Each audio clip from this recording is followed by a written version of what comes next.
Can't you line 'em by...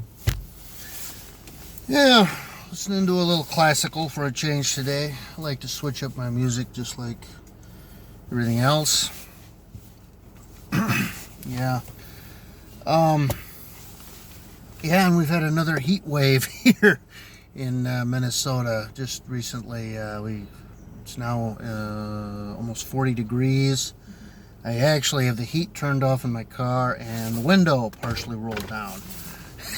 That's how hot it is. Or warm, not hot, but warm compared to what it was like. But anyway, yeah, that's about it.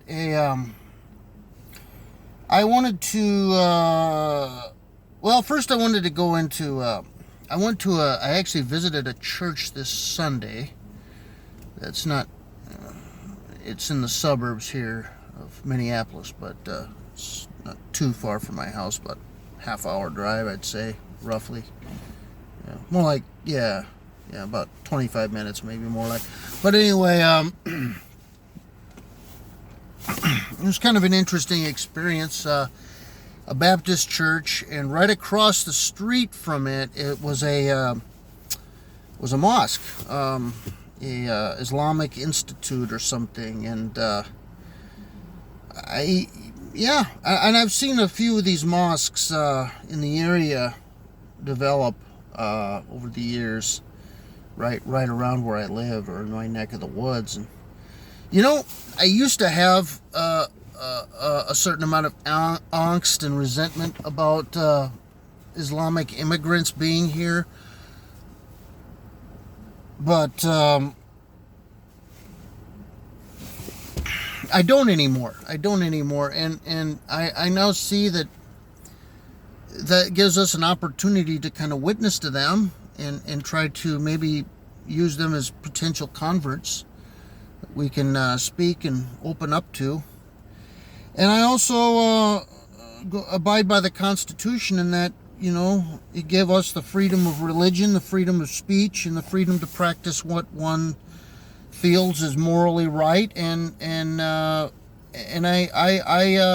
definitely defend them for this. So, with that being said, I just want to say that I do admire certain aspects of the Islamic community, and I'm glad to see their glad to see some growth there in that, I guess. I wish them well. Anyway, with that being said, I wanted to I don't have a lot of time on this, so I'm going to get into the meat of my video here right now and get into what I'm discussing. A fellow by the name of Paul Washer. I don't know if any of you are familiar with him. Those of you who are in Christian circles should be very familiar with him. He's pretty well known. I do kind of like his sincerity and the way he presents his messages at times.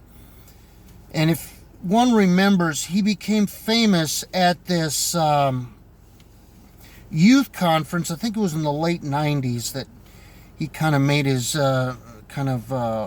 meteoric rise of during that time. He preached at a youth conference, and this conference was kind of full of this kind of effeminate Christianity where everything is love and God is a God of blessing, and kind of an apathetic sort of God that doesn't really care what you do and doesn't demand you to do anything, and is going to love you no matter what.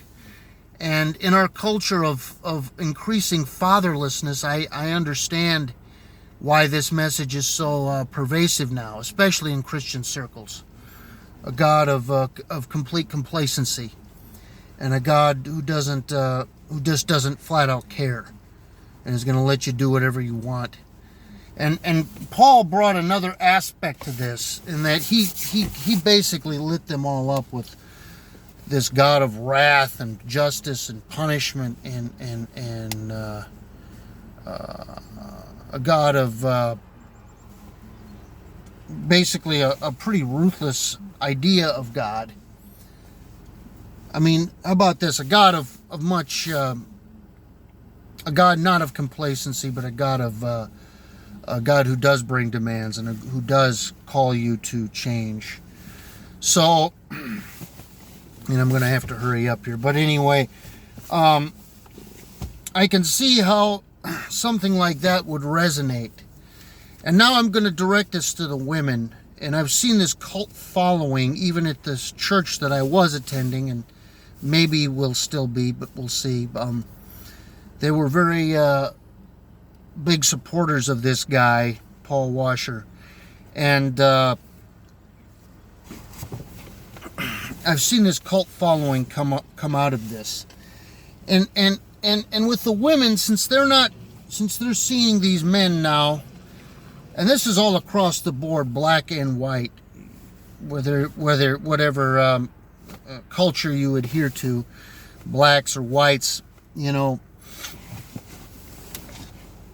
masculinity has been so damaged and almost destroyed that a guy like Paul Washer, who brings kind of a harsher message and shows some kind of aspects of masculinity still, why he would attract the following that he's attracted, and that he would gain as much popularity as he's gained. And I'm not saying that Paul Washer's a heretic, but I'm just saying that there are some things that, one needs to be some sort of concerned about when addressing this issue, or when listening to a Paul Washer, or maybe getting sucked into this cult, as well as the cult of this Calvinism that promotes God as a God of damnation and destruction. And I think it's called double predestination, a really, really potentially harmful doctrine. So with that, that's all I have. I just have that, and that's it. And I hope you've enjoyed listening.